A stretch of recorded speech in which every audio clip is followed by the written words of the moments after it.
मोक्षमार्गस्य नेतारम् भेत्तारं कर्मभूभृताम्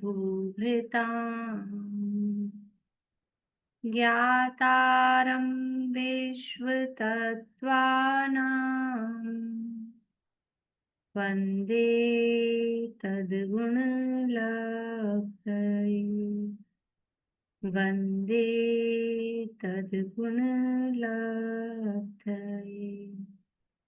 मोक्षमार्ग के नेता एवं कर्म पर्वतों के भेदक और विश्व के सब तत्वों के ज्ञायक चेतन संवेदक सद्गुण आप समान प्राप्त हूँ यही भावना भाकर देव विनय पूर्वक करूं वंदना बारंबार जिनेश्वर देव बारंबार जिनेश्वर देव।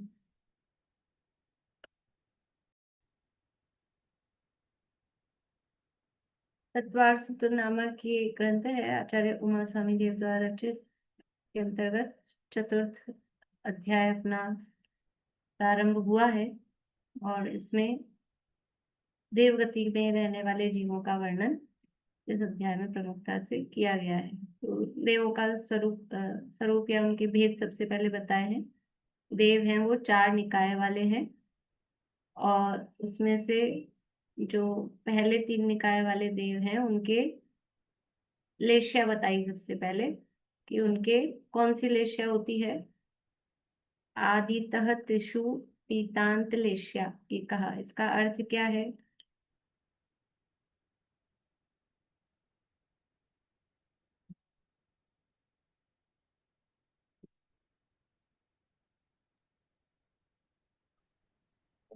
कृष्ण, नील, कापोत और पीत, यहाँ तक ये तीनों निकाय के देव में होते हैं।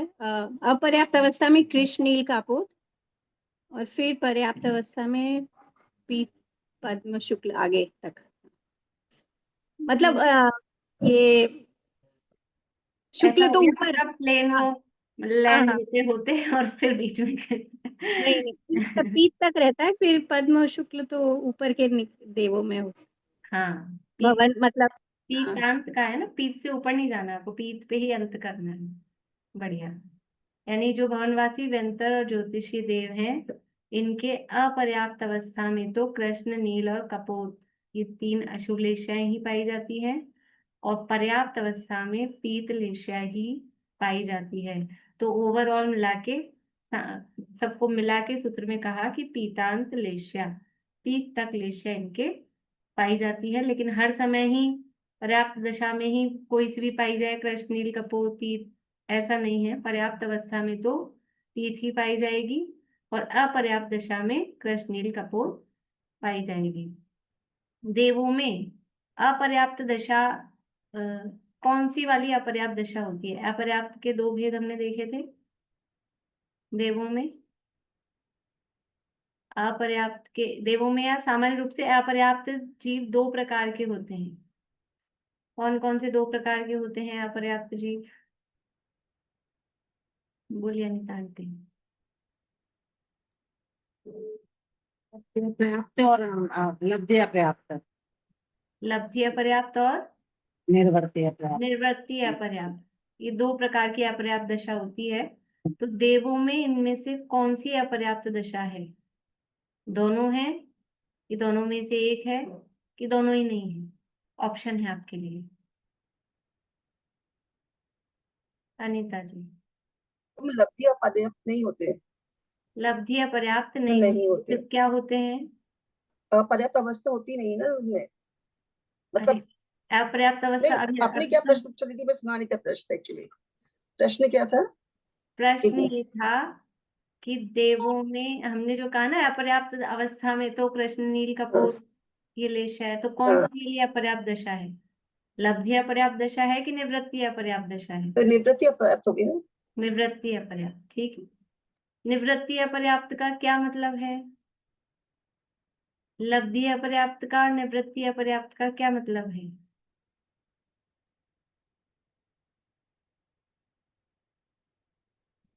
सरिता जी, ख्याल है?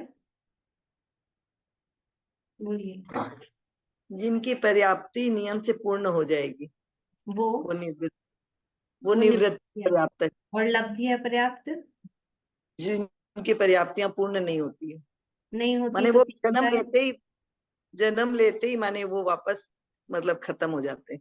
हाँ, पर्याप्तियां पूरी होती नहीं, उससे पहले ही मर जाते हैं, खत्म हो जाते हैं, मतलब मरण हो जाता है। जिनकी पर्याप्तियां पूरी नहीं हो पाती हैं वो लब्धि अपर्याप्त है। मतलब ये है कि उनका मरण, उनकी आयु इतनी कम है, उनका मरण हो जाता है। कितनी आयु होती है उनकी? वो श्वास के 18वें भाग, एक श्वास में 8-10 बार जो कहते हैं, वो लब्धि अपर्याप्त जीव होते हैं। देवों में ऐसे लब्धि अपर्याप्त नहीं होते, निवृत्ति अपर्याप्त ही होते हैं। फिर कल हमने देखा था कि जो 4 निकाय के हमने देव देखे, उन 4 निकाय के देवों के भेद बताने हैं। किसके कितने भेद हैं, नाम से बताना है। 4 निकाय के जो देव देखे हैं उसमें किसके कितने भेद हैं?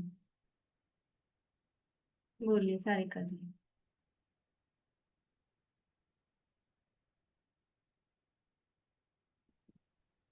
चार निकाय के देव में भवनवासी के 8 और व्यंतर के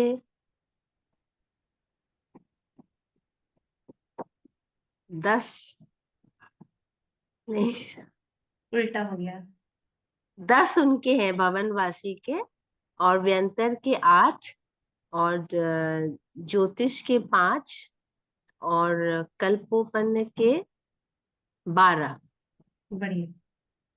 मैम एक दशाश्वमेध चीज और द्वादश पूछना विकल्पा। था। सूत्र याद कर लेंगे तो आसानी हो जाएगी। हाँ सूत्र हाँ। भी याद हो जाएगा और चीजें भी याद हो जाएंगी। सूत्रों में और है क्या?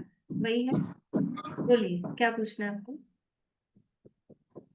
मैम वो कल्पोपन्न और वैमानिक एक हुआ क्या? वैमान कल्पोपन है वो वैमानिक का एक टाइप है। वैमानिक देव 2 प्रकार के हैं, कल्पोपन और कल्पातीत। अच्छा। कल्पोपन यानी 16 स्वर्ग तक के जो हैं वो कल्पोपन कहलाते हैं, यानी जहां तक ये इंद्र सामान्य का भी भेद है। और 16 स्वर्ग से ऊपर जो 9 ग्रैव्य, 9 अनुदेश और 5 अधिकतर है, वो कल्पातीत कहलाते हैं। वहां इंद्र सामान्य आदि नहीं है, सब एक से ही। वो आगे आएंगे, सूत्र आएंगे आगे। तो अच्छा। वैमानिक के 2 भेद हैं, उनमें से एक भेद है कल्पोपन।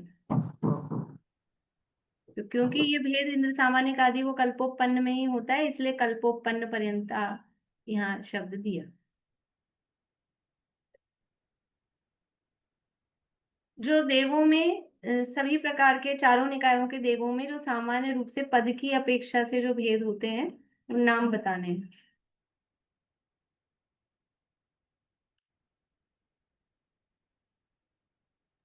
इंद्र सामानिक, त्रैंस्त्रिंश, पारिषद, आत्मरक्ष, लोकपाल, अनीक, प्रकीर्णक, अभियोग, किल्बिषक। बढ़िया, बहुत अच्छे। तो चारों प्रकार, चारों निकायों के देवों में ये 10 के 10 भेद होते हैं। क्या विशेषता है? जो व्यंतरवासी होते हैं, व्यंतर और जो ज्योतिष देव होते हैं उनमें क्या कहते हैं, त्रायत्रिश और अभी त्रायतिश और एक और नहीं होते, लोकपाल नहीं होते। प्रायश्चित त्रायत्रिश और लोकपाल वर्ज्य। लोकपाल। तो ये प्रायश्चित और लोकपाल उनमें नहीं। बड़ी। अब इनका स्वरूप है वो कल पूछूंगी, अभी थोड़ा आगे पढ़ लेते हैं अपन। जो 10 प्रकार के हैं, ये याद करने सबको, नाम भी और इनका स्वरूप भी। तो सूत्र कर लेंगे तो दोनों काम हो जाएंगे, नाम नाम वगैरह तो सब हो ही जाएंगे सूत्रों से। विषय वस्तु भी ख्याल आती जाती है, और अभी साथ के साथ करते जाएंगे तो अपन पाठ भी करते हैं तो आसानी से हो जाएगा। तो मैं तो सबको ही कहूंगी कि कोशिश करके कर लें। मतलब आप समझ लो, थोड़ा फोर्सली कह रही हूँ। अगर शुरू के 3 अध्याय नहीं किए कोई बात नहीं, छोड़ दें, यहाँ से चालू कर लें। वो फिर कभी देख लेना। अभी क्योंकि अपन पढ़ रहे हैं ना, पढ़ते पढ़ते इजी रहता है याद करना, साथ में हो जाता है। अलग से आप लेके बैठोगे तो ज्यादा टाइम लगेगा, ऐसे इजीली हो जाएगा। तो जरूर याद करें, सूत्र जरूर याद करें। आगे देखिए, सूत्र नंबर 6 है, इंद्र कितने, पेज नंबर 183 है। ये जो आपने अभी ये बताया ना किल्बिषक, हम्म। ये अछूत है कि इंद्र के उसमें राज्य में अंदर नहीं जाते हैं, हाँ अछूत टाइप है, तो फिर हाँ। क्या ये मंदिरों में सब में जाते हैं? अरे अछूत वैसे नहीं है, मतलब मंदिरों में तो जाते हैं, लेकिन मतलब इस तरह से वो मेंटली समझ लो टॉर्चर रहते हैं कि उनको कहते नहीं बाहर ही खड़े रहो आप। मतलब उनको काम ही लेकिन नहीं जब है। जब ये जाते हैं स्थानीय काम वगैरह में, तो ये सब देव जाते हैं ना? हाँ जा सकते हैं, अगर किसी को भक्ति भाव है वो सम्यक दर्शन ले सकते हैं कि नहीं, किलभिषेक और ये ले सकते हैं। वो तो ले ही सकते हैं, उसमें तो क्या है, वो तो हाँ चारों गति में वो तो कोई भी ले सकता है ना। हाँ। तो मंदिर जा सकते हैं, वैसे शेड्यूल मतलब वैसे कोई स्वीपर वाला जैसे यहाँ जो अशुद्धि वाली चीज है वो नहीं है वहां, लेकिन एक तरह से उनको रखा है ऐसे, जैसे ऐसा नहीं होता है मतलब वही अपने पुराने जमाने की मूवी में कोई सास बहू के साथ ऐसा बर्ताव करे। अब बहू है तो उनकी लेवल की, उन्हीं की कैटेगरी, लेकिन उसके साथ या सौतेली माँ हो तो वो इस तरह से वो बच्चे के साथ व्यवहार करे, उसको आने नहीं दे बैठने नहीं दे, वो मतलब ऐसा वो इस तरह का व्यवहार वहां तो रहता जैसे शांति विधान की पूजा में आता है ना, सब इंद्र लेके सह परिवार और शांति स्वामी, तो सारा परिवार तो सब ये भी तो जाते ही होंगे ना? है। हाँ, जाते हैं, जाने में मनाही नहीं परिवार में ये भी सब आते ही होंगे ना?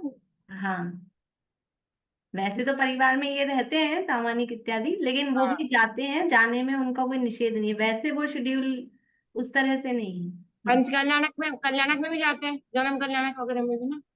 जाता, पर ऐसा है कि वो क्योंकि इस तरह के पद मतलब उनको मिला है, तो चांसेस कम है कि उनको धर्म भावना हो, क्योंकि वो पहले से ही उनकी पूर्व के संस्कार ही उनको ये निचला पद क्यों मिला, कि वो धार्मिक संस्कार और ऐसी भावना नहीं रही होगी।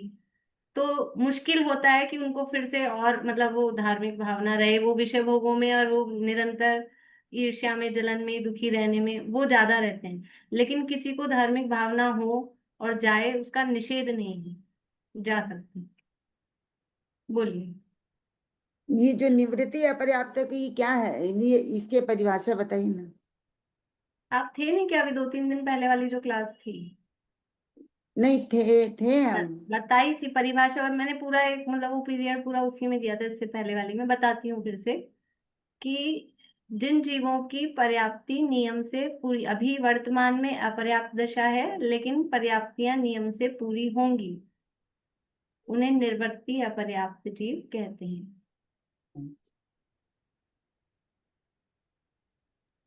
दीदी मंदिर में जो ये गेट के बाहर बनाए रखते हैं देव, वो कौन से होते हैं?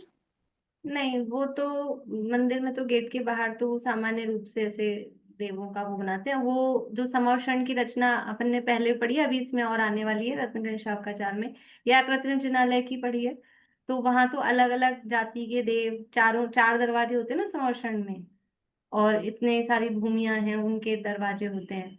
तो कौन से अलग यानी भवनवासी देवों के, फिर व्यंतर देवों के, तो वो वहां द्वारपाल रूप से वहां खड़े रहते हैं, तो वो तो उसके प्रतीक में बनाया है। वो कौन से हैं, आभियोग्य हैं, किल्बिषिक हैं, ऐसा नाम लेके नहीं बनाया है। जो अपने मंदिरों में होते हैं वो भी? वो सामान्य से बस देव हैं। अच्छा, कुछ नाम नहीं है उनका? हाँ। ठीक। देखिए सूत्र नंबर 6 है, उक्त 4 निकाय के देवों में कहाँ कहाँ कितने कितने इंद्र होते हैं, यह आगामी सूत्र में दिया जा रहा है।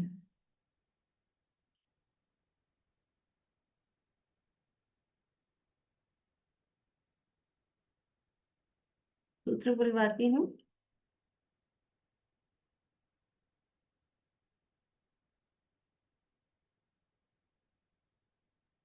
बोलिएगा आप रजनी। पूर्वयोर द्विन्द्रहा, पूर्वयो द्विन्द्रा। पूर्वयोर पूर्वयोर द्विन्द्रहा। पूर्वयोर द्विन्द्रा। पूर्वयो यानी पहले के दो, ये द्विवचन है इसमें, जिनको थोड़ा संस्कृत की नॉलेज हो तो समझ में आएगा। पूर्वयो, पूर्वयो विसर्ग है, द्वि इंद्रहा, पूर्वयोः और द्वि इंद्राः।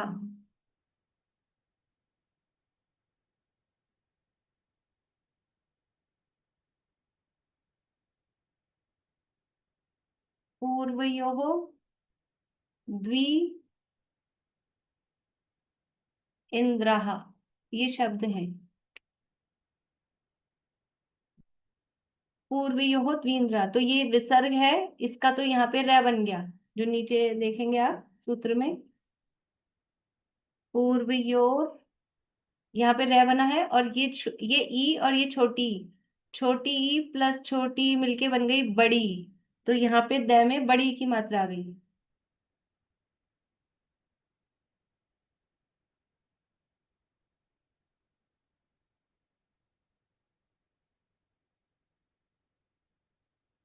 तो ये बन गया, ये इस तरह से ये सूत्र हो गया। ठीक है, शब्द क्या है? पूर्वयोः द्वि इंद्राः, तो सबकी संधि होके पूर्वयोर द्विन्द्राः। पूर्वयोः यानी पहले के दो, पहले के दो क्या, किसकी चर्चा चल रही है? तो वो शुरू से जिसकी चर्चा चल रही है, निकायों की। देखो कहीं कहीं सूत्र में जस्ट ऊपर वाले सूत्र से रिलेशन लेते हैं, और कहीं कहीं क्या टॉपिक चल रहा है, अब ये अपन समझते हैं। हमारी आपस में बातचीत चल रही हो तो हम सर्वनामों का प्रयोग करते हैं, यह वह ऐसा वैसा इस तरह से, तो हम समझ जाते हैं ना किसकी बात चल रही है, क्या टॉपिक चल रहा है। तो ऐसे ही सूत्रों में समझना है। पूर्वयोग कहा कि पहले के दो, तो पहले के दो क्या इंद्र सामानिक नहीं, पहले के दो में निकायों को लेना है। तो पहले के दो निकायों में द्वि यानी दो दो, इंद्र यानी इंद्र होते हैं। देखो इससे भी समझ में आ रहा है इंद्रा कहा है, तो अगर इंद्र सामानिक आदि लेते तो इंद्र सामानिक में दो दो इंद्र होते हैं, ये तो बैठती नहीं ना बात वैसे भी। तो उससे समझ में आ रहा है निकायों की बात है। तो पहले के दो निकायों में दो दो इंद्र होते हैं। तात्पर्य यह है कि पहले के दो निकायों यानी भवनवासी और व्यंतरों के सभी प्रकारों में दो दो इंद्र होते हैं। इस प्रकार भवनवासियों में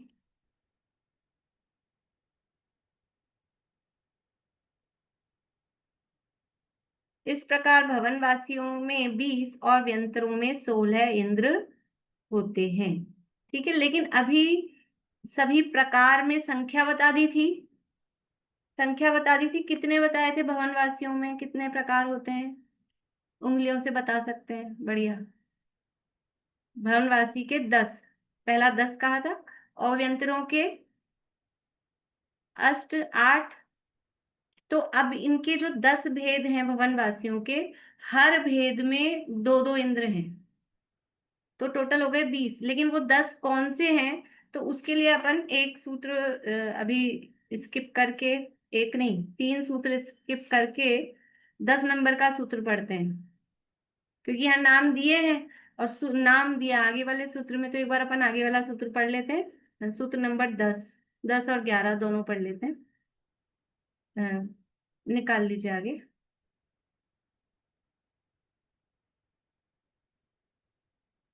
पीछे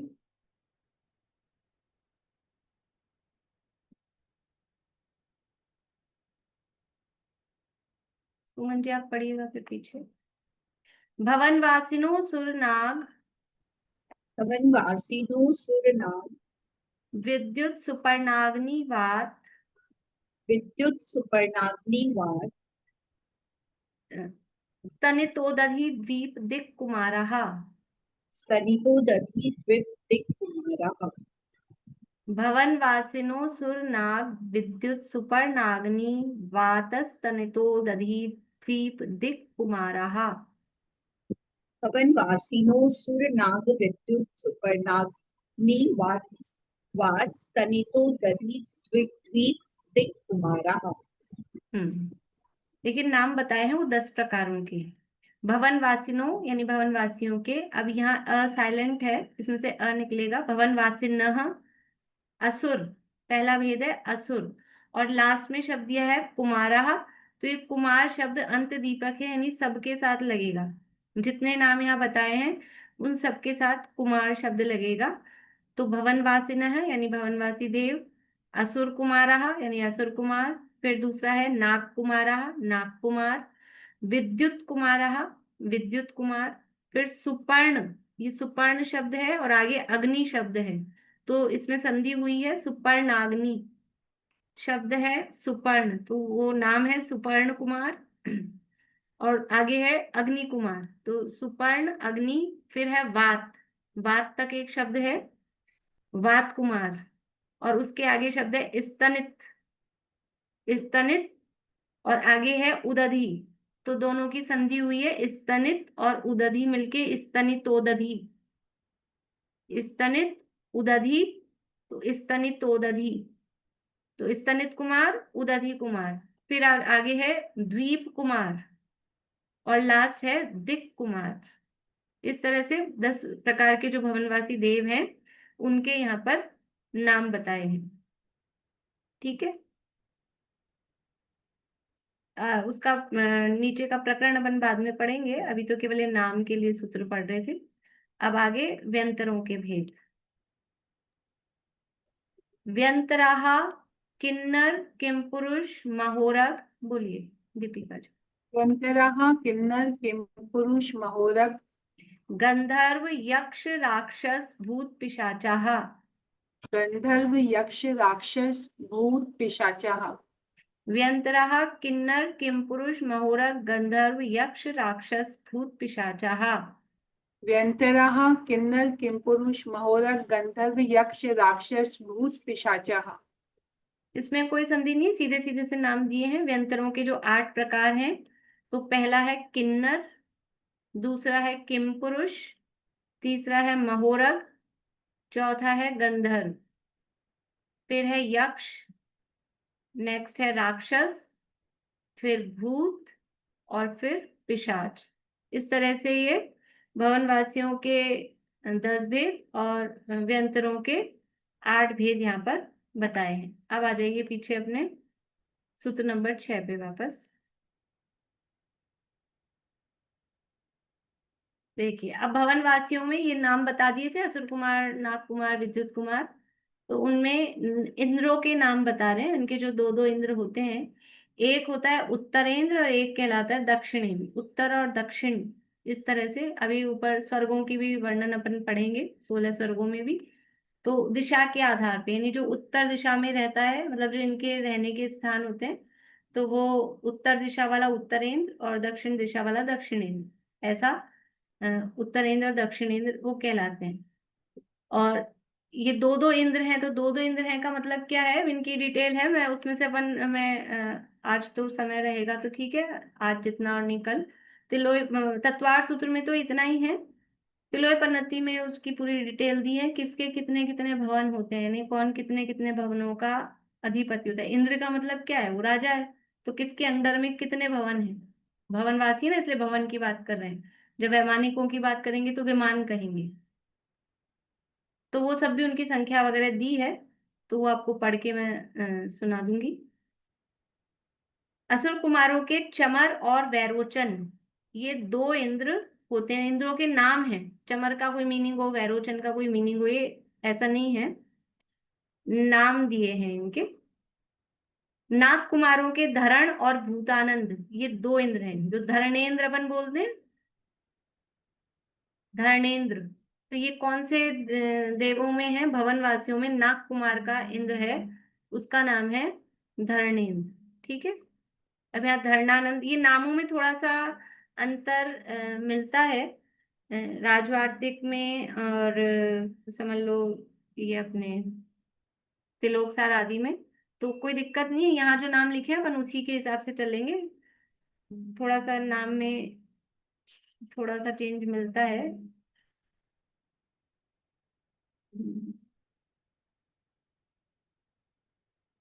यहाँ धरण शब्द ही दिया है, राजवार्तिक में धरण और भूतानंद। अब इसमें धरणानंद, मेरी भी बुक में धरण ही छपा है, पुरानी वाली में, अभी पीडीएफ में धरना, आप लोगों की बुक में धरणानंद है,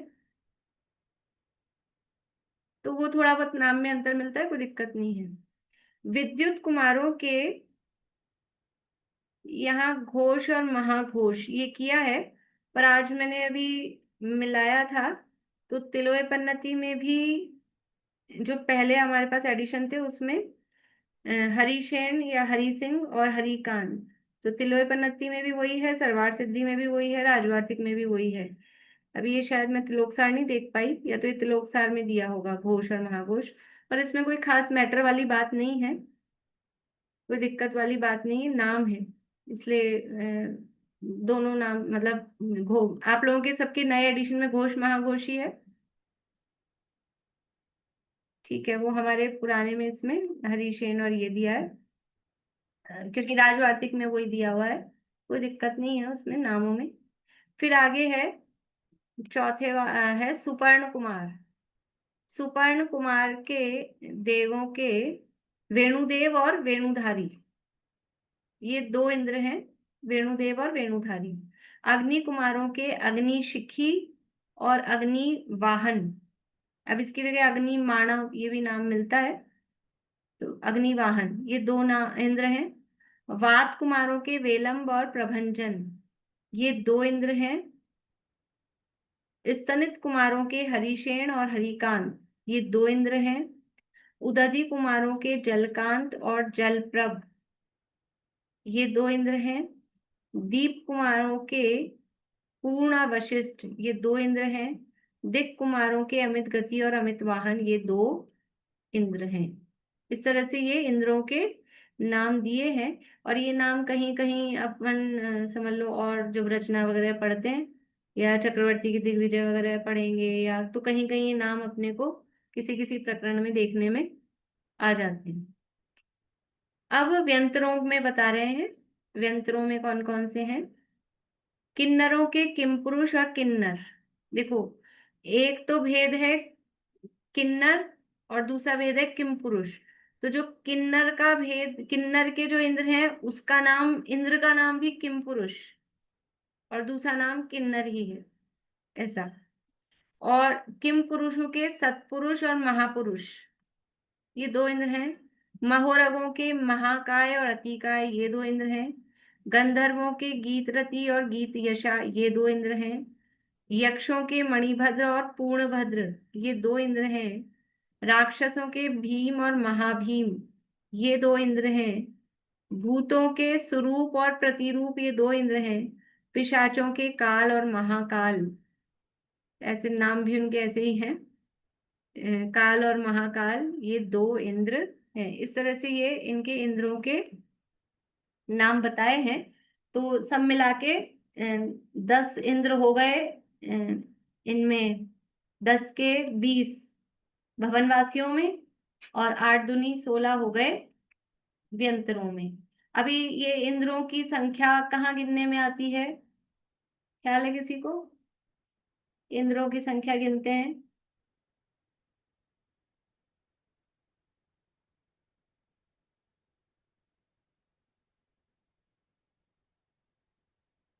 बोलिए रेणु जी। सॉरी मैम, क्वेश्चन नहीं सुने। क्वेश्चन क्या बोले? क्या बोले? इंद्रों की संख्या कहाँ गिनने में आती है? चलो, वो 100 100 इंद्रों में तो इंद्र कहाँ पर? 100 इंद्र से पूजित होते हैं हरियंत भगवान। बढ़िया, जिनेन्द्र भगवान, शतेन्द्र नमत कर शीशधार, जो जिनेन्द्र भगवान है, अनंत भगवान है, 100 इंद्रों से पूजित होते हैं। तो वो 100 इंद्रों में ये इस तरह से इंद्रों की संख्या गिनते हैं। तो भवनवासियों के कितने हैं? 20 गिनाए यहाँ पर, और व्यंतरों के गिनाए हैं 8 दूनी 16। लेकिन जब 100 गिनते हैं तो कितने गिनते हैं भवनवासियों के? भवनालय 40, भवनवासियों के 40 और व्यंतर देवों के 32। तो 40 कैसे होंगे कि ये 20 इंद्र हैं और 20 ही प्रतीन्द्र, तो वहां पर प्रतीन्द्र को भी गिनते हैं। तो भवनवासी देवों के 20 इंद्र और 20 प्रतीन्द्र, ऐसे मिला के 40 इंद्र भवनवासी देवों के, व्यंतरों के 16 इंद्र और 16 प्रतीन्द्र, ऐसे करके 32। तो कितने हो गए ये? 72। और फिर वैमानिक देवों के 12 कहे हैं, तो 12 इंद्र और 12 प्रतीन्द्र, तो ऐसे करके 24, और एक सूर्य और एक चंद्रमा, ज्योतिष देवों में।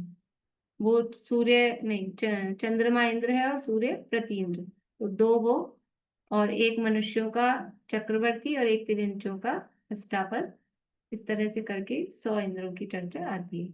चलो वो अपना प्रकरण नहीं है। अभी ये वापस इधर आ जाइए, सूत्र नंबर 10 और 11, इसको पूरा करते हैं अपन, वो टॉपिक पूरा हो जाएगा। अब भवनवासी किसे कहते हैं, वो मतलब थोड़ा सा उनका स्वरूप बता रहे हैं। जिनका स्वभाव भवनों में वास करने का विशेष हो वे भवनवासी कहलाते हैं। देखो यद्यपि ऐसा कोई नियम नहीं कि वो भवन में ही रहते हो, लेकिन फिर भी नाम उनका भवनवासी क्यों पड़ा है, नाम ही भवनवासी, भवनों में वास करने वाले।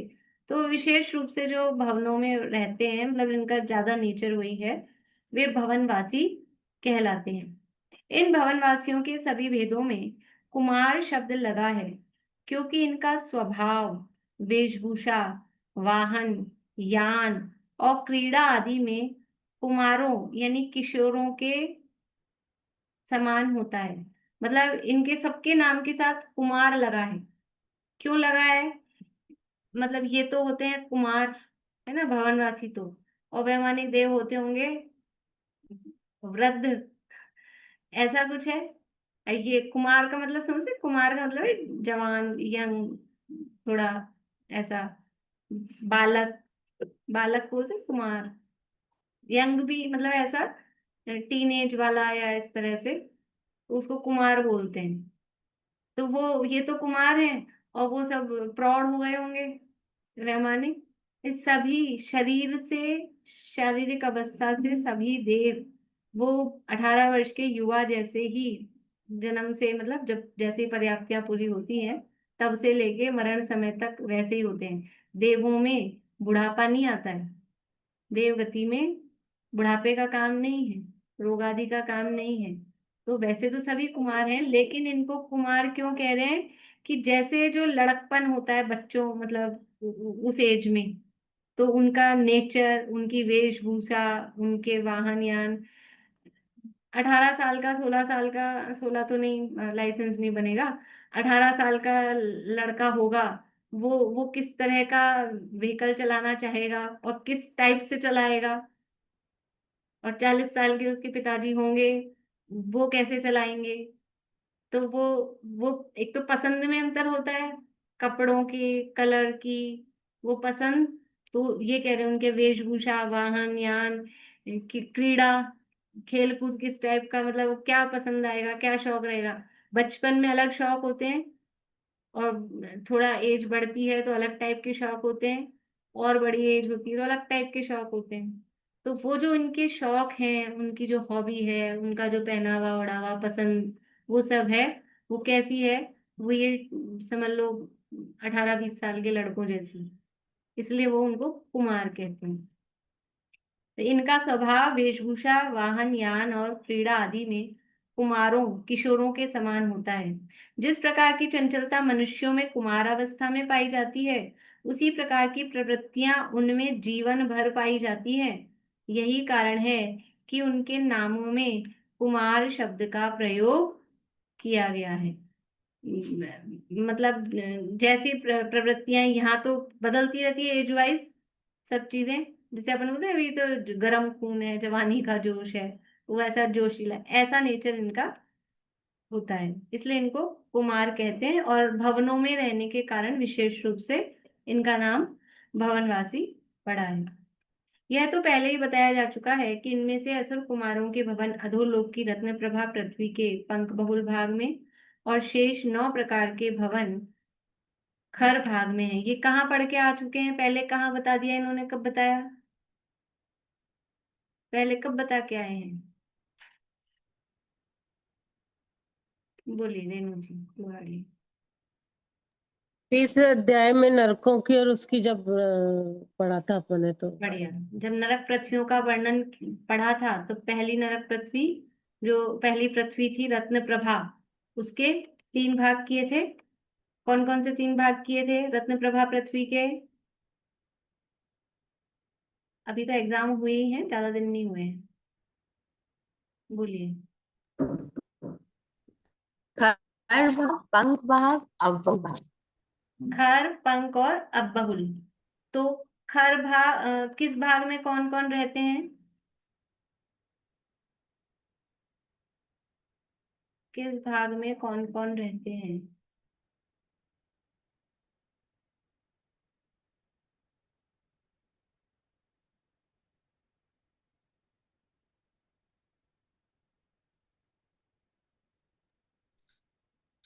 भाग में तो भवनवासियों 9 प्रकार के रहते हैं और 9 प्रकार के रहते हैं, और व्यंतरों के 8 7 प्रकार के रहते हैं, और जो दे रहे हैं वो हर भाग में है, और व्यंतरों की हर भाग में है। एक तो है शुरू के हर भाग में। पता नहीं, आपका नेटवर्क अच्छा नहीं है, कल भी ऐसे हो रहा था, पर कुछ कुछ टूटा फूटा समझ आया है। कुछ सही बोला है, कुछ बोलिए विनीता आंटी। हाँ जी, खर भाग में 9 प्रकार के भवनवासी देवों का निवास है और 7 प्रकार के व्यंतर देवों का निवास है।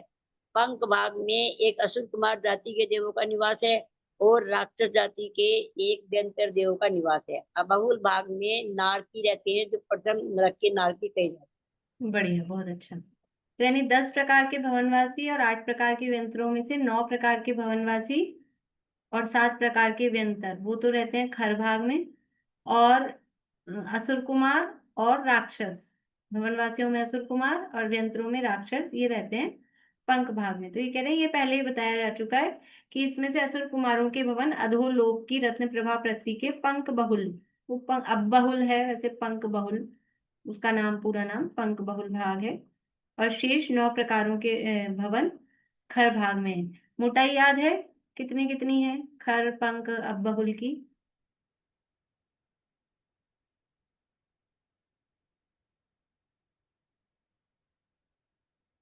एग्जाम हो गया, छुट्टी।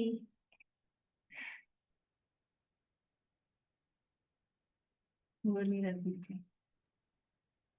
हर भाग की 16,000 योजन, पंख भाग की 84,000 योजन और अब्बहुल भाग की 80,000 योजन। बहुत बढ़िया। टोटल मिला के 1,80,000 योजन की रत्न प्रभा पृथ्वी है। खर भाग है 16,000 योजन का, पंख भाग है 84,000 योजन का, दोनों मिलके 1,00,000 योजन। और अब बहुल भाग है जहाँ पहला नरक है, वो 80,000 योजन। ये इनकी मोटाई बताई है। अब देखिए व्यंतर, अपन आज, अब समय नहीं है ज्यादा, कल अपन तिलोय पन्नति के आधार से थोड़ा भवन वासियों का प्रकरण पढ़ेंगे कि किस तरह के उनके भवन है, कैसे रहते हैं, और थोड़ी बहुत रचना यथा योग्य, वो सब कल देखेंगे। व्यंतर किसे कहते हैं? तो कह रहे विभिन्न स्थानों पर रहने के कारण व्यंतरों को व्यंतर कहते हैं। व्यंतर मतलब जो घूमते रहते हैं, अलग अलग स्थानों पर रहते हैं, उनको व्यंतर कहते हैं। और व्यंतरों के रहने के स्थानों के बारे में भी पहले बताया जा चुका है कि वो 7 प्रकार के व्यंतर खर भाग में, और जो राक्षस हैं वो पंख भाग में। इस तरह से अब इनके जो रहने के स्थान हैं,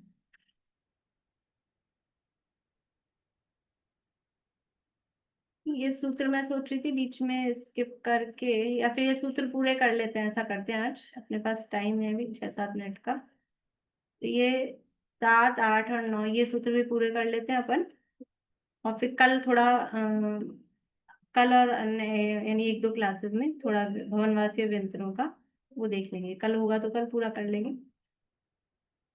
देवों के मैथुन संज्ञा। इन देवों के स्पर्शन जन्य सुख किस प्रकार होता है, ये आगामी सूत्रों में बताते हैं। सूत्र नंबर 7, 8 और 9 है, पढ़ेंगे अपन।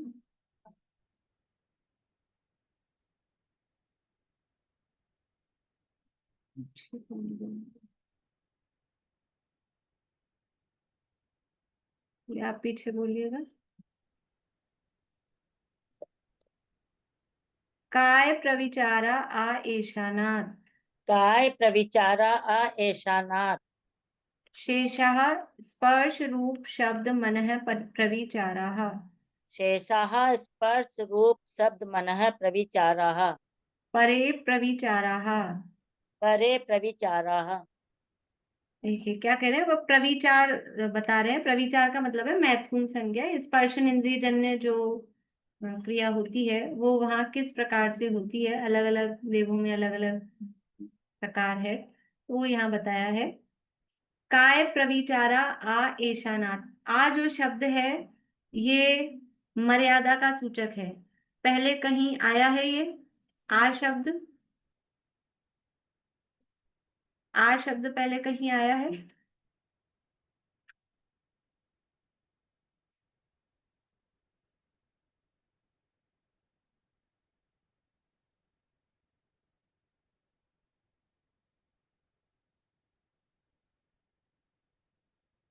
कोई ध्यान नहीं है? सुनीता आंटी बोलिए। आदितस् त्रिषु पितांत देस्या। आगे कर दिया है ना। ऐसे आ नहीं निकालना कि आदि वाला आ निकाल लिया, ऐसा नहीं, अकेला सिंगल आ शब्द। किसी को भी ख्याल नहीं है? अब मैं आपको बताती हूँ, दो दो बार आया है, एक बार नहीं।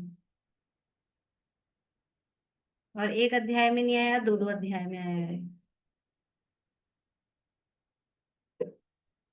एकादीनि भाज्यानि युगपद एकस्मिन् आ चतुरभ्य। तदादीनि भाज्यानि युगपद एकस्मिन् ना चतुरभ्य। वो आ शब्द अलग है उसमें। याद आया? सूत्र याद आए? पढ़े हैं कि नहीं पढ़े हैं? एक पहले अध्याय में है, एक दूसरे अध्याय में है। ख्याल आ गया? एक में ज्ञान बताए हैं, एक जीव को एक साथ कितने ज्ञान हो सकते हैं, एक में शरीर बताए हैं। याद आया कि नहीं आया प्रकरण? तो आ शब्द है वो मर्यादा। आ मतलब तक, वो मर्यादा को बताने वाला शब्द है। तो जैसे तक वर्ड अपन बोलते हैं ना, वो मर्यादा को बताने वाला, समझ में आ रहा है? लिमिट। तक वर्ड बोलते हैं, इतने तक मैं आपको 5,000 तक दे सकता हूं, तो वो एक लिमिट। ऐसा तो ये तक आ शब्द है वो लिमिट बता रहा है। आ ईशानात, ईशान स्वर्ग तक। ईशान स्वर्ग कौन सा है? अब देखो ऐसा ही होता है। अब यहाँ ये देवती का वर्णन चालू कर रहे हैं, अब स्वर्गों के नाम आगे बताएंगे। लेकिन क्योंकि कुछ चीजें पहले से हम भी ऐसे ही पढ़ रहे हैं ना, आधे से ज्यादा लोगों को पता है ये स्वर्गों का नाम, तो हमने कह दिया सौधर्म स्वर्ग, ईशान स्वर्ग, तो समझ में आता है। लेकिन फिर भी क्रम आएगा तब उसके नाम बताएंगे। तो 16 स्वर्ग होते हैं, उसमें दूसरे स्वर्ग का नाम है ईशान या ईशान, दोनों चलता है वर्ड। तो ईशान स्वर्ग तक यानी दूसरे स्वर्ग तक क्या है? काय प्रविचारा, यानी काय यानी शरीर के माध्यम से प्रविचार यानी मैथुन सेवन होता है। दूसरे स्वर्ग तक कहा है, तो क्या क्या लेना है उसमें? दूसरे स्वर्ग तक मतलब पहला स्वर्ग और दूसरा स्वर्ग। बोल रहे नहीं, 4 निकायों की बात की थी, तो 4 निकायों से चालू करना है, यानी भवनवासी, व्यंतर, ज्योतिष और वैमानिकों में दूसरा स्वर्ग यानी सौधर्म और ऐशान। इतने जो देव हैं, भवनवासी, व्यंतर, ज्योतिषी, सौधर्म स्वर्ग के देव और ऐशान स्वर्ग के देव, इनमें जो मैथुन सेवन होता है वो शरीर के माध्यम से, काय के माध्यम से, यानी जिस तरह से मनुष्य और तिर्यंचों में शारीरिक रूप से मैथुन सेवन की क्रिया होती है शरीर के माध्यम से, उस तरह से इनमें मैथुन सेवन की क्रिया होती है। फिर आगे कह रहे हैं शेष, सूत्र तो पढ़ लिया ना अपन ने तीनों में। शेषः स्पर्श रूप शब्द मन है प्रविचारा। अब जो शेष बच गए, अब शेष कौन से बच गए हैं? ऊपर वाले दूसरे स्वर्ग से आगे, तीसरे स्वर्ग से लेके ऊपर सर्वार्थ सिद्धि तक। तो बोल रहे हैं सर्वार्थ सिद्धि तक तो नहीं लेना है, कहाँ तक लेना है कि कल्पोपन्न तक ही लेना है, 16वें स्वर्ग तक ही लेना है। तो जो शेष बच गए हैं तीसरे से 16वें स्वर्ग तक, उनमें स्पर्श रूप शब्द और मन के द्वारा प्रविचार मतलब मैथुन सेवन होता है। कैसे? मतलब कि जो आगे के स्वर्ग वाले हैं, कुछ स्वर्ग के देवों को केवल स्पर्श किया, छुआ, देव ने देवांगना को, देवांगना ने देव को, और उनका संतुष्टि हो गई। उसके आगे रूप देखा मात्र, छुआ भी नहीं, केवल दोनों ने एक दूसरे को देखा और उनका मैथुन का काम हो गया। उसके आगे देखा भी नहीं, केवल शब्द ही सुन लिए, कौन से बात हो गई, कौन कौन वहां मतलब दूर से कहीं जो शब्द सुन लिए तो उसमें ही उनकी संतुष्टि हो जाती है। और उससे ऊपर जाते हैं तो रूप देखने की जरूरत नहीं, स्पर्श करने की जरूरत नहीं, शब्द सुनने की जरूरत नहीं, मन में विचार आया एक दूसरे का और उतने में ही उनका काम हो जाता है। ये उनके प्रविचार संबंधी, ये क्या बता रहे थे, तो इसमें इनके अभी आगे लेशा भी पढ़ेंगे कि उत्तरोत्तर लेशा शुभ शुभ मतलब शुभ तो है ही, लेकिन उसमें भी शुभ शुभतर शुभतम इस तरह से होती जाती हैं। और ऊपर ऊपर विशुद्धि, विशुद्धि मतलब वही लेशाजन्य वो बढ़ रही है। तो कषाय इतनी तीव्र नहीं है, यद्यपि वेद कषाय का उदय सभी संसारी जीवों को नवे गुण स्थान तक हर समय रहता है। ये वेद के उदयजन्य काम है मैथुन आदि का। तो नवे गुण स्थान तक सभी जीवों को वेद का उदय रहता ही है, किसी ना किसी वेद का निरंतर उदय रहता ही है। लेकिन फिर भी अब उसकी पूर्ति के लिए बाहर में किस तरह की मतलब उनकी आसक्ति है वो यहाँ बताई जा रही है कि जैसे जैसे ऊपर के स्वर्गों में जा रहे हैं, देवांगनाएं खूब हैं, साधन खूब हैं, लेकिन कषाय इतनी नहीं है।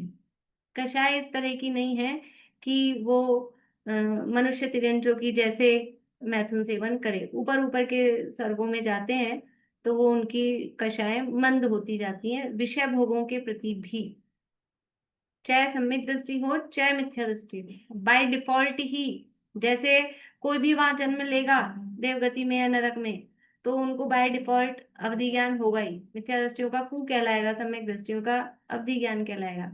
ऐसे ही जो जिस स्वर्ग में जन्म लेगा तो उनकी कषाएं ऑटोमेटिकली उस तरह से मंद होती हैं। और ऊपर ऊपर के स्वर्गों में जो जन्म ले रहा है तो वो पहले ही यहाँ वो ऊपर के स्वर्ग की आयु कैसे बंधी है उनको कि यहाँ पिछले भाव में वो कषाय मंद रही होगी तभी ऊपर ऊपर के स्वर्गों में जाना होता है। तो वो यहाँ मंद कषाय रही है और उसी का संस्कार वहां भी ऐसा है कि उतनी तीव्र कषाय वहां पर उनके नहीं है। अब अपना समय हो गया है, कल कर लेंगे इसको, कल करके फिर आगे बढ़ जाएंगे। अभी यहीं रुकते हैं। किसी को कुछ पूछना है? जिनवाणी स्तुति, हाँ पूछना है सारिका जी कुछ आपको? मैम जो ये तारे होते हैं वो भी ज्योतिष देव होते हैं क्या? तो बस वो आगे वाले सूत्र वो ज्योतिष देवों के वर्णन के आने वाले हैं थोड़ा सा, लेकिन लग जाएगा गैप, अपने को 1 वीक का लगेगा। तो आपको बता देती हूँ कि वो जो जो तारे अपने को दिख रहे हैं वो देव नहीं है, उसमें देव रहते हैं, वो उनके रहने का स्थान है। जो तारा अपने को दिख रहा है वो उनके रहने का स्थान है, उसके अंदर देव रहते हैं। ठीक है, बाकी और बहुत डिटेल में अपन काफी विस्तार से चर्चा करेंगे ज्योतिष देवों की। बोलिए कांता आंटी।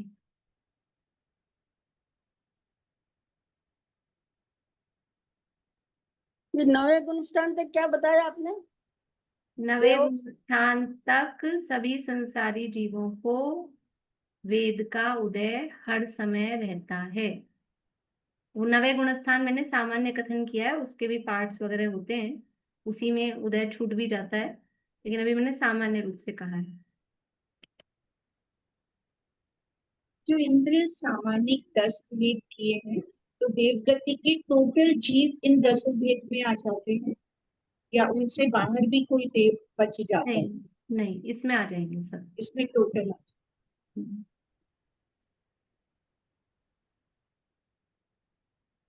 चलिए जिनवाणी स्तुति कौन बोलना चाह रहे हैं?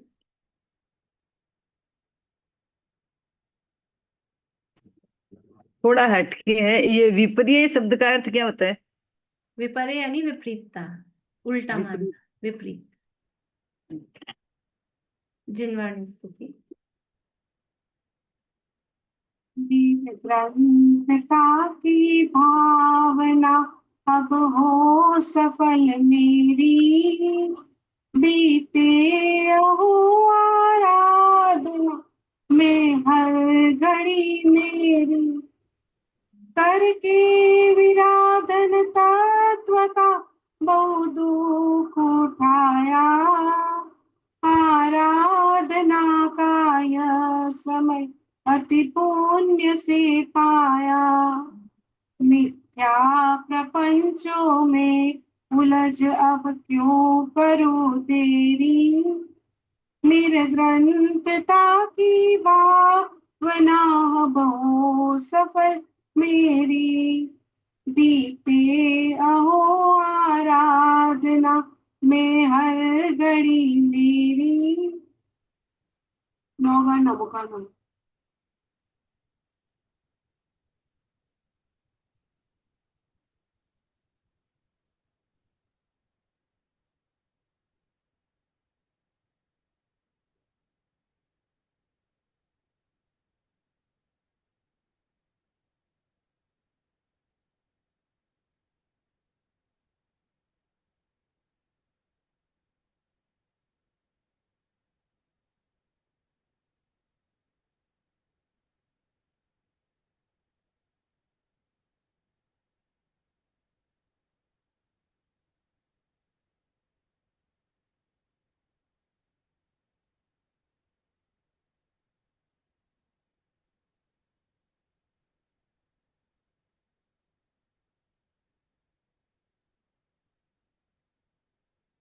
जय हो आश्रम में जिनवाणी माता की।